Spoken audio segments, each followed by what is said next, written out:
I mean, for a while, I actually didn't set foot in my studio for 6 months last year. It got to a point where I didn't have to do anything. It was still growing too.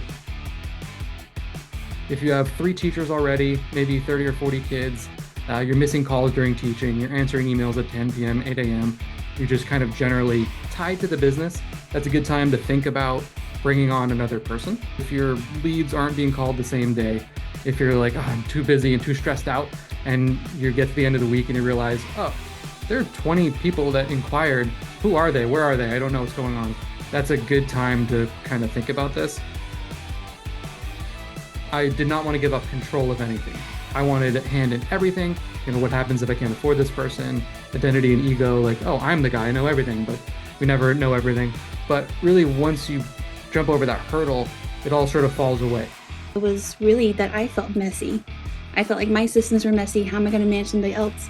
And I also felt like I couldn't afford help. Like I was only at 130 students and I felt like I was pinching pennies already. They don't actually cost you money. They will make you money. Once I realized that and I was hearing that from everybody, I was like, okay, I think I need to go for this. So I use Indeed. You can expect to spend $20 to $50 a day sponsoring the ad. I usually run for 3 to 4 days at a time. So I'll do screener questions. How reliable is your transportation and what's your availability? Do you have arts management background and 2 years of customer facing experience? I do a phone interview first because I also want to hear how they talk on the phone, because a big part of their job is talking on the phone. If they don't have a good phone voice, that's kind of like the first thing, just like move on.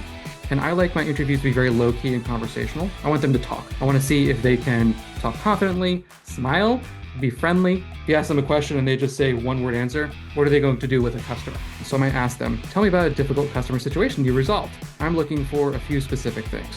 One, if they stayed on policy, don't fold to the customer, that's great. I want them to stay positive, turn the customer around, even if they're not getting what they want. I got Loom. It's just a browser recording software. Like, it's free, but the limit is that you have 5-minute videos. But the great thing about a 5-minute video is that it forces you to be concise. I downloaded this other software called Scribe. What it does is it screenshots everything that you click, and then it creates a little PDF. So I just would do a Loom and do a Scribe at the same time. When I had full-time office staff here, I grew 130 students in 1 year. So then I could very comfortably afford them, because they're answering the phone for you all day long and getting back to everything immediately, whereas you're not going to be able to do that.